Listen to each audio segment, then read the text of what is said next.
看这个李义祥红长出来，伊身兼着营造业的负责人甲工地主任，甚至过去有违规的记录，安尼竟然阁会当来承担着政府的标案。讲这拢是因为政府采购法的规范无够周至，所以立委提出讲要来修法。另外，立委区显智，伊讲收到一份的资料，讲2012年。工地主任工会都要求营建署来做一套系统来调查像李义祥这款身兼2职的人，但是过9年了，竟然拢无做。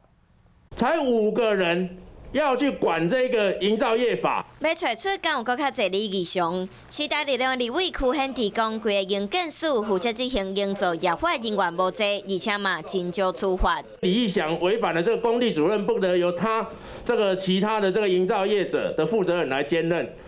这个在过去10年处罚了几件，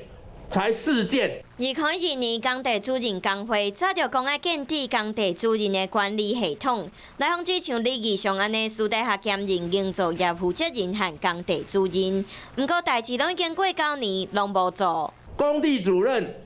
的这个管理系统跟这个营造业负责人的这个系统没办法互相做勾稽。如果你在这个案发之前已经有互相勾稽了，李义祥今天他就不可能去兼任这个工地主任。点出营造业法的问题，立委阁讲要修政府采购法，针对过去有违法记录，所会使包着政府的标案，提出修法增加防止污洗条款和限制条款。